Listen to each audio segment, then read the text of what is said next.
오늘 우리가 읽은 이 하박국서는 하박국이라는 선지자가 기록한 책입니다. 그러니까 하박국이 무슨 국인가 이렇게 생각하지 말고 하박국이라는 것은 선지자의 사람 이름입니다. 이 책의 시작을 보면은 굉장히 어두운 분위기로 시작을 합니다. 하박국서 1장 2절, 3절, 4절 말씀 보면은 이 하박국 선지자의 굉장히 마음에 힘든 그런 자기 마음을 하나님 앞에 호소를 하고 있습니다. 여호와여, 내가 부르짖어도 주께서 듣지 아니하시니 어느 때까지리까? 내가 강포로 말미암아 외쳐도 주께서 구원하지 아니하시나이다. 어찌하여 내게 죄악을 보게 하시며 패역을 눈으로 보게 하시나이까? 겁탈과 강포가 내 앞에 있고 변론과 분쟁이 일어났나이다. 이러므로 율법이 해이하고 정의가 전혀 시행되지 못하오니 이는 악인이 의인을 에워쌌으므로 정의가 굽게 행하여지니이다. 그 하박국 선지자가 살고 있던 그 시대 상황을 대변하는 그러한 하박국 선지자의 기도입니다. 너무 힘든 시대 상황입니다.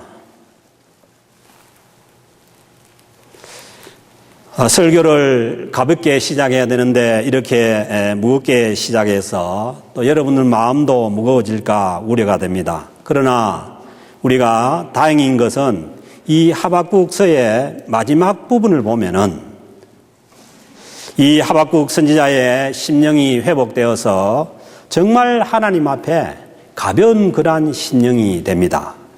우리가 좀 전에 봉독했던 17절부터 말씀 보면은 비록 무화나무가 무성하지 못하며 포도나무에 열매가 없으며 감람나무에 소출이 없으며 밭에 먹을 것이 없으며 우리의 양이 없으며 외양간에 소가 없을지라도 없는 것만 천지입니다. 나는 여호와로 말미암아 즐거워하며 나의 구원의 하나님으로 말미암아 기뻐하리로다. 주 여호와는 나의 힘이시라.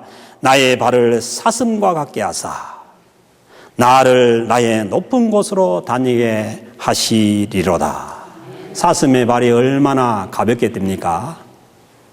그래서 이렇게 하박국서가 무겁게 시작하지만은 그러나 그 결론이 너무너무 하나님 앞에 참 가볍고 기쁘고 즐겁고 감사하는 그러한 모습으로 이 하박국서가 마감을 하게 됩니다. 저는 우리의 인생도 그래야 된다고 봅니다. 이 땅의 삶이 어둡고 힘든 그러한 상황을 살고 또 어려움을 경험하고 그렇게 살지만은 우리가 하나님 앞에 정말 사슴의 발과 같이 해서 나를 높은 곳으로 가볍게 하나님을 의지하고 뛰어다니는 그러한 믿음의 사람들이 되어야 될 줄로 믿습니다. 이것이 하나님의 말씀이 우리에게 주는 신비입니다. 시대 상황이 어렵고 힘들고 그렇지만은 그러나 상황이 변하지 않습니다. 모든 것이 없는 것 천지고 모든 것이 안 되었지만은 그러나 이 하박국 선지자의 심령이 하나님의 말씀으로 회복됨으로 인해서 모든 것이 다 회복되고 기쁨과 감사로 바뀌는 것입니다. 모든 것이 없어도 하나님은 우리의 힘이신 줄로 믿습니다. 그렇다면은 이 하박국 선지자의 상황이 바뀌지 않았는데 무엇이 바뀐 거예요? 무엇이 바뀌어서 모든 것이 다 없지만은 하나님으로 말미암아 즐거워하게 되고 구원의 하나님으로 말미암아 기뻐하게 되고 하나님께서 하박국 선지자의 힘이 되시는 것입니까? 무엇이 바뀐 것입니까? 하박국 선지자의 심령이 바뀐 것입니다. 사랑하는 성도 여러분, 우리는 여러 가지 우리 삶의 여러 가지 어두운 정황들을 우리의 환경 문제로 돌립니다. 괜히 환경을 탓하고 여러 가지 환경의 문제들을 올리는데 그것은 환경의 문제가 아니라 바로 저와 여러분들의 심령 문제인 줄로 믿습니다. 그래서 예수님께서 오셔서도 천국이 어디 있느냐? 여러분들의 심령 안에 있다는 것입니다. 그러므로 신앙이라는 것은 환경을 바꾸는 것이 아니라 우리의 심령을 변화시키는 것이 우리의 믿음인 줄로 믿습니다. 하나님의 말씀은 우리의 주변 상황을 바꾸기 전에 반드시 우리의 심령을 변화시킵니다. 하박국 선지자가 살았던 이 시대가 어둡고 답답했던 것은 이런 내용입니다. 하박국 선지자는 이스라엘의 남유다의 사람인데 그때 당시에 이 이스라엘 나라가 두 개로 갈라져서 북쪽은 이스라엘, 남쪽은 유다가 이렇게 되어 있고 북쪽에는 아수르라는 강대국이 있고 남쪽에는 애굽이 있고 동쪽에는 바벨론이라는 신흥국가가 일어나서 모든 나라를 쳐부수고 유대의 땅을 향해서 진격해 오고 있었습니다. 이미 북쪽 이스라엘은 아수르에 망해버렸고 남유다만 강대국들 사이에서 겨우 명맥을 유지하고 있습니다. 그런데 더 어려웠던 것은 이 남유다에 요시야라는 출중한 왕이 일어났어요. 그래서 그 요시야 왕이 모든 이방 신전을 다 파괴하고 이방 신들을 몰아내고 하나님을 잘 섬기기 위해서 이 하나님의 말씀을 모든 백성들에게 전파하고 그렇게 했는데 이 요시야 왕이 애국과의 전투에 나가서 왕이 죽어버립니다. 그리고 난 다음에 이제 강대국들의 힘에 의해서 세워진 그 왕들은 이제 꼭두각시와 같은 그러한 왕들이고 마치 망나니 같은 그런 왕들이 세워져서 국가가 이제는 멸망해야 되는 그 국가의 자기 나라의 조국의 멸망이 눈앞에 보이는 그러한 시기에 하나님의 말씀을 전파해야 되었던 그 선지자가 하박국 선지자입니다. 선지자도 그렇습니다. 하나님의 말씀을 전하는 사람들도 그렇습니다. 모든 상황이 좋고 모든 일이 잘 되고 할 때는 말씀도 전하기가 쉬워요. 그렇지만은 모든 것이 잘못되어 가고 모든 것이 힘들어지고 모든 것이 어려울 때 그때에 하나님의 말씀을 메시지를 전한다는 것이 어려운 것이죠. 그래서 하박국 선지자가 이런 상황에서 하나님의 메시지를 전해야 하는 그러한 선지자로서의 어려움을 하나님 앞에 토로하는 것이 이 하박국서의 중요한 내용입니다. 사랑하는 성도 여러분, 우리의 신앙 문제는 언제나 우리가 처한 현실에서 시작됩니다. 우리가 이 어려운 현실의 삶을 떠나서 만약에 천국에 가 있다면은 더 이상 신앙의 문제가 없습니다. 언제나 우리의 현실의 어려움이 문제가 되는 것입니다. 하박국 선지자의 신앙에 있어서 중요한 점은 무엇이냐면은 이런 어려운 상황에서도 이 하박국 선지자는 하나님의 살아계심을 믿고 있다는 것입니다.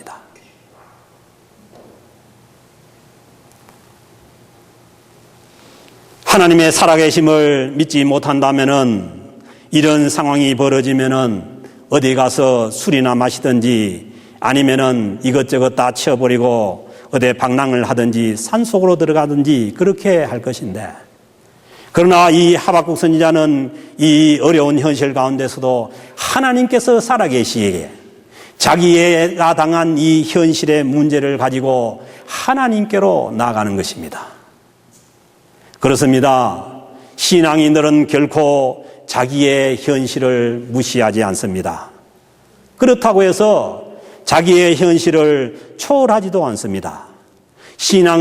바른 신앙은 언제나 자기의 현실을 바로 알고 그 현실을 바로 파악하는 데서부터 신앙이 시작됩니다. 왜냐하면은 우리가 당하는 이 현실의 삶 속에 하나님의 뜻이 있고 하나님께서 역사하시기 때문입니다. 늘 말씀드리지만은 어디 공중에서 뭐가 나타나서 하는 것이 아닙니다. 하나님 구체적으로 우리의 삶 가운데, 우리의 인격 가운데, 우리의 성품 가운데 하나님께서 하나님의 뜻을 펼치고 계시는 것입니다. 하나님께서 살아계심을 믿고 자기가 처한 현실의 문제를 가지고 하나님께 나아가는 것이 바른 신앙의 첫걸음입니다. 하박국 선지자가 당한 이 현실 속에서 생긴 의문은 이것입니다. 왜 하나님은 저 죄악 속에 있는 이방 국가들을 사용해서 하나님의 백성인 하나님의 선민인 자기 백성들을 힘들게 하는가? 그리고 저 바벨론은 일어서는데 왜 하나님의 백성들, 하나님의 백성의 나라인 이 이스라엘 나라는 쓰러져 가야만 하는가? 그리고 왜 하나님의 선민임에도 자기 백성들은 어려움을 당하는데 저 이방 나라 백성들은 저렇게도 하나님을 안 섬기고 자기들보다 더 죄도 많이 짓는데 저렇게 강대하게 되고 하나님의 백성들을 괴롭히는데도 하나님은 왜 보고 그냥 두는가 하는 것이 이 하박국 선지자의 의문이었습니다. 사랑하는 성도 여러분, 이러한 질문은 오늘날 신앙으로 살고자 하는 우리의 질문일 수가 있습니다. 아니, 하나님을 믿고 선하게 살려고 하는데 왜 우리는 이렇게 힘들고 안 믿는 사람은 저렇게 잘 사는 것입니까? 왜 하나님을 잘 믿으려고 하면은 더 힘이 드는 것입니까? 좀 편하게 믿게 하시지 왜 자꾸 믿으면 믿을수록 문제가 커져가는 것입니까? 왜 우리가 이렇게 힘든 것을 하나님께서는 보고만 계십니까? 정말 하나님이 계신 것인가? 그런 질문을 할 수가 있는 것이죠. 그러나 냉정하게 목회자로서 보면은 이런 것도 있어요. 현실에 아무 문제가 없으면은 우리는 신앙생활을 잘 안 합니다.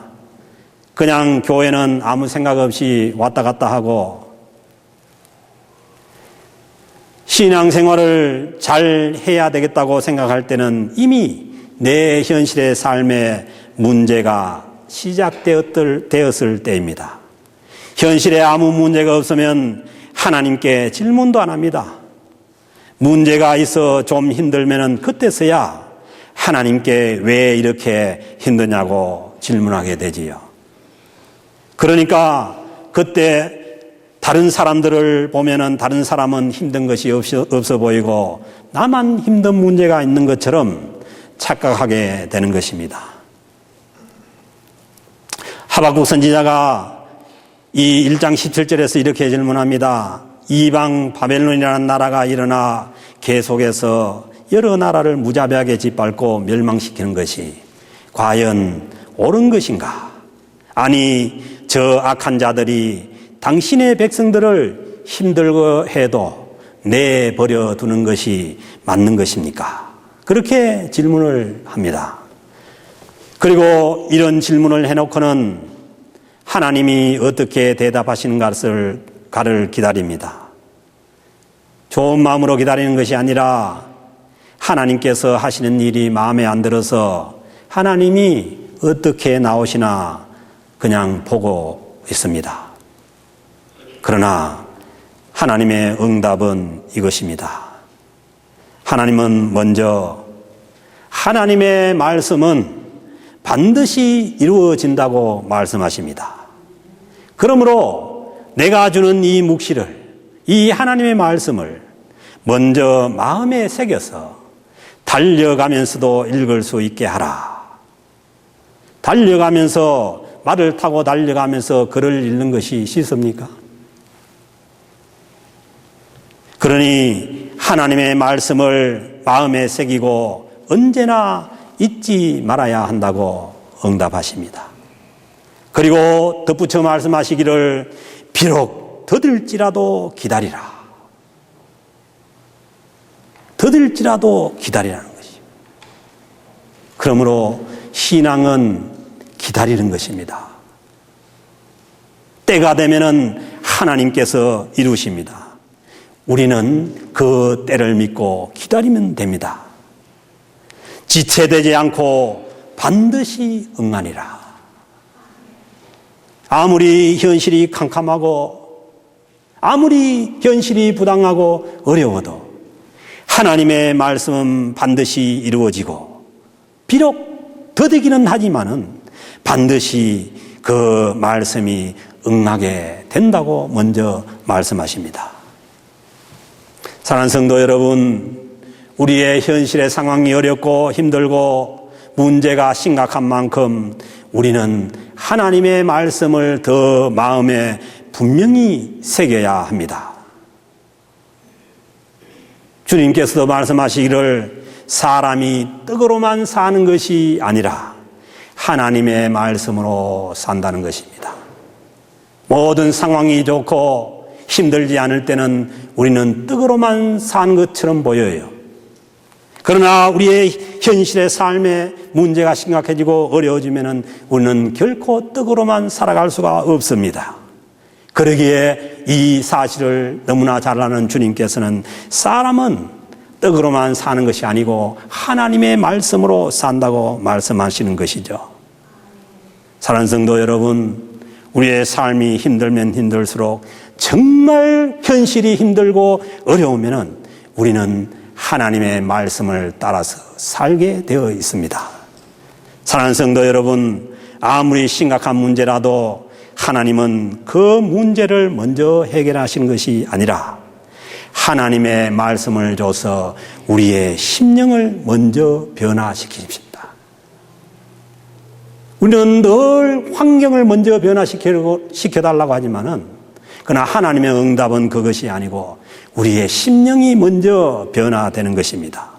왜냐하면 우리 현실에서 벌어지는 많은 문제들이 그것이 진짜 문제가 아니라 우리 심령이 정말 문제이기 때문입니다. 그러면서 하나님께서 주시는 말씀이 2장 4절 말씀입니다. 보라, 그의 마음은 교만하며 그 속에서 정직하지 못하나. 심령이 문제라는 것이죠.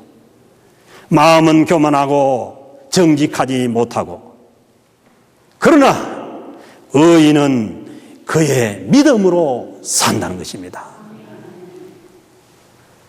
사랑하는 성도 여러분, 우리는 결코 이 땅에 주어진 환경으로 사는 것이 아니라 의인은 믿음으로 산다는 것이죠. 아무리 악한 자들이 힘이 강하고 다른 나라들 집어삼켜도 그 마음이 바르지 못하다면은, 그 심령이 바르지 못하다면은 하나님께서 인정하지 않는다는 것입니다. 하나님은 지금 자기 백성들을 바로 세우기 위해서 그 악한 자들의 힘을 이용하기는 하지만은, 그러나 그들의 교만과 부정직에 대해서 하나님께서는 반드시 갚으신다는 것입니다. 이 말씀대로 그 강성하게 일어나는 바벨론이 시간이 흐른 후에 페르시아에 멸망하게 됩니다. 그러니 하나님의 백성인 너희들은 그 사람들을 원망하거나 불평하지 말라는 것이죠. 아니, 상황이 어려워 힘들어 죽는데, 현실이 그렇게 어려운데, 그 문제만 해도 어려운데 다른 사람을 원망하고 불평하고 앉아있다면 그 심령이 살아날 수가 있겠어요? 그래서 하나님은 상황이 어렵고 힘들수록 그 자들이 설사 악인일지라도 그 사람들을 향해서 원망하나 불평하지 말고 너희는 믿음으로 살아라는 것입니다. 사랑하는 성도 여러분, 신앙인이 믿음으로 사는 사람들입니다. 그리고 우리는 믿음으로 구원받고 믿음으로 살아가는 사람들입니다. 그 사람들이 신앙인이죠. 그러므로 믿음으로 산다는 것이 무엇입니까?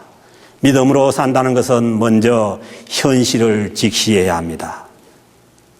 우리 기독교 신앙은 결코 허상에서 출발하는 것이 아닙니다. 어떤 개념적인 것이 아닙니다. 역사 속에서, 현실 속에서 출발하는 것이 우리 기독교 신앙입니다.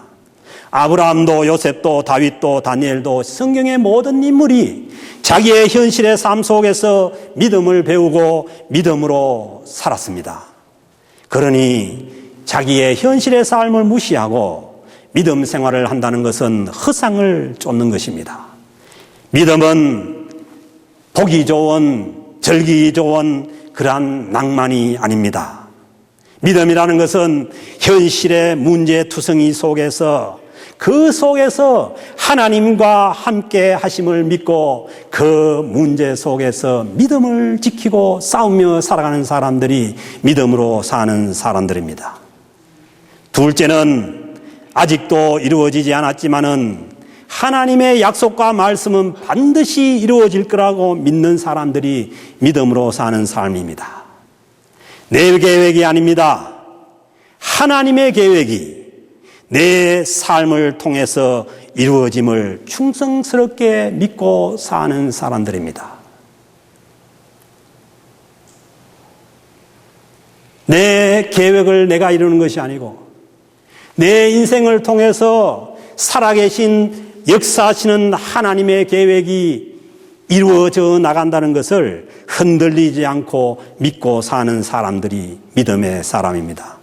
원래 이 믿음이라는 단어와 충성이라는 단어는 어원이 같습니다. 헬라로 피스티스라는 이 믿음의 단어는 충성이라는 그러한 뜻이 있습니다. 믿음이란 하나님의 주권을 인정하고 하나님의 계획에 대해서 그 계획이 이루어짐을 흔들림 없이 충성스럽게 믿는 것입니다. 그 하나님의 주권 가운데 하나님의 계획 가운데 내 인생이 거기에 포함되어 있고 내 인생을 통해서도 하나님의 뜻이 이루어져 감을 믿는 것입니다. 하박국 선지자는 자기 조국이 쓰러지는 그 가운데서도 그리고 바벨론의 70년간의 포로 생활이 남아있음에도 불구하고 그러나 그 모든 현실의 상황을 통해서 하나님의 뜻이 이루어져 감을 믿었기에 그의 심령이 회복될 수가 있었던 것입니다. 사랑하는 성도 여러분, 우리의 심령의 회복이란 결코 우리의 현실의 삶이 우리의 심령을 회복시키는 것이 아닙니다. 하나님의 살아계심과 하나님의 주권과 내 삶을 통해서 나의 삶의 현실은 어렵고 힘들지만은 그러나 이 삶을 통해서도 하나님의 뜻이 이루어져 간다는 것을 믿을 수 있을 때에 그때야 우리의 심령이 회복될 수가 있습니다. 그리고 마지막으로 믿음의 사람은 언제나 하나님의 존재를 인정합니다. 좋을 때만 인정하는 것이 아니라 하박국 선지자와 같이 이 어려운 상황에서도 하나님의 존재를 인정하고 그리고 하나님께서 가져다 주신 그 하나님의 나라를 내 마음속에 품고 그리고 현실의 삶을 무시지 않고 현실의 삶을 충실하게 살아가는 것입니다. 아직은 이루어지지 않았지만은 그러나 반드시 이루어질 하나님의 나라, 그 영원한 천국을 심령 가운데 품고 살아가는 사람들이 믿음의 사람들입니다. 비록 어려운 현실에 발을 딛고 살지만은 우리의 심령은 우리의 심령 가운데 하나님의 나라가 있기에 그 하나님의 나라를 누리며 사는 사람들인 것입니다. 그러므로 우리 삶의 진정한 기쁨과 감사는 결코 우리의 환경에서 주어지는 것이 아닙니다. 하나님의 나라를 소유한 이 땅에 발을 딛고 있지만은 하나님의 나라를 심령에 소유한 하나님을 마음에 모신 그 마음 속에서 진정한 감사가 나오는 것입니다. 이 세상의 것은 주어질 때도 있고 안 주어질 때도 있고 있을 때도 있고 없을 때도 있습니다. 만일에 이 세상의 조건들에 의해서 우리의 감사가 결정되고 우리의 기쁨이 결정된다면은 사도 바울의 말씀은 들렸습니다. 어떻게 범사에 감사할 수가 있고 항상 기뻐할 수가 있는 것입니까? 그러므로 신앙인의 감사와 기쁨이라는 것은 이 현실의 삶에서 우리에게 주어지는 것들에 의해서 결정되는 것이 아니라는 것이죠.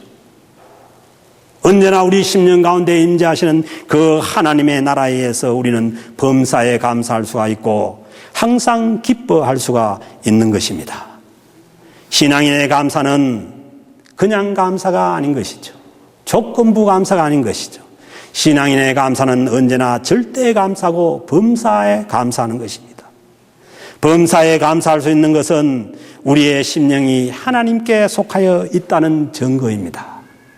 사랑하는 성도 여러분, 우리의 심령이 하나님께 속해 있고 하나님께서 우리의 심령을 통치하시면은 우리 심령 가운데 주님을 향한 감사가 있는 줄로 믿습니다.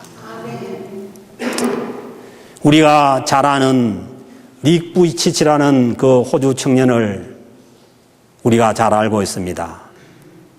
그러나 이 청년이 태어난 집안이 목회자의 집안이었어요. 목회자의 집안이 너무 죄가 많아서 그렇게 했어요? 아니면 다른 사람보다 나쁜 일을 많이 해서 그렇게 했어요? 그렇지만은 그 집안에 이 자녀가 태어난 것입니다. 낳고 보니까 팔과 다리가 없습니다. 세상의 눈으로 볼 때는 아무것도 갖추어진 것이 없습니다. 그러나 하나 분명한 것은 믿음으로 사는 집안에 태어났다는 것입니다. 신앙인의 집안에 태어났기에 하나님의 살아계심을 믿었고 그 보잘것없는 신체 조건을 가지고 태어난 아이에게도 하나님의 계획이 있음을 믿었습니다. 저는 닉 부이치치도 참 훌륭한 사람이지만은 그 닉 부이치치를 키워낸 그 아버지야말로 정말 훌륭한 신앙인이 아니었나 그렇게 생각이 됩니다.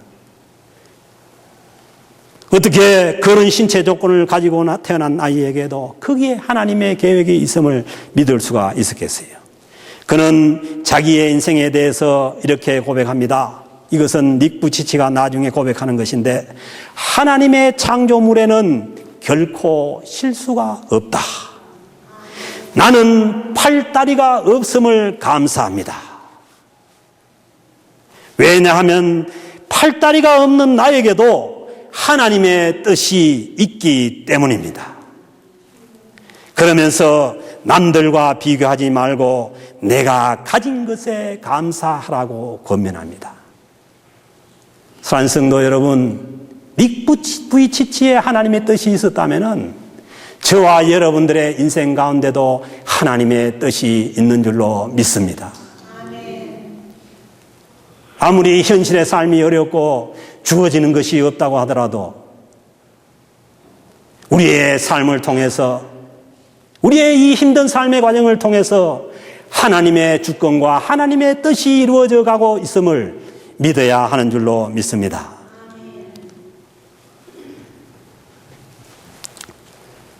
그 믿음대로 그는 이 세상에 누구보다도 더 많은 사람들에게 희망을 주는 희망 전도사로서 지금도 살아가고 있습니다. 그 사람이야말로 지금 이 시대에 가장 큰 영향력을 주는 사람입니다. 그리고 그는 현실의 삶도 무시하지 않습니다. 그 현실의 삶도 그 신체 조건을 가지고도 정말 이쁘고 좋은 아내와 결혼을 해서 그 몸으로도 자녀를 둘씩이나 낳아 키우며 행복하게 지금도 살아가고 있습니다. 훌륭하지 않습니까? 그러므로 훌륭한 신앙인이란 결코 자기의 현실의 삶을 도외시지 않습니다. 우리 모두가 이 사람처럼 되라는 얘기도 아니고 이 사람처럼 다 될 수가 없지만은 그러나 우리는 이 사람으로부터 삶에 대한 태도와 삶에 대한 감사는 배워야 할 줄로 믿습니다. 이분이 감사하고 행복할 수 있다면은 우리는 우리의 인생에 대해서 감사하지 못할 이유가 전혀 없는 것입니다. 행복해서 감사하는 것이 아닙니다. 감사하고 사니까 행복해지더라는 것입니다. 그러므로 감사는 우리가 가장 이 세상에서 누릴 수 있는 우리 삶의 능력입니다. 감사로부터 우리의 행복이 시작되고 감사로부터 내 인생의 기적도 시작되는 것입니다. 그러면 우리는 하나님의 능력을 구하기 전에 먼저 내 인생에 대한 감사가 회복되어야 합니다. 사랑하는 성도 여러분, 우리가 다음 주일에 추수감사주일을 맞는데 저는 정말 걱정이 여러분들의 심령 가운데 아직도 감사가 보이지 않는다는 거예요.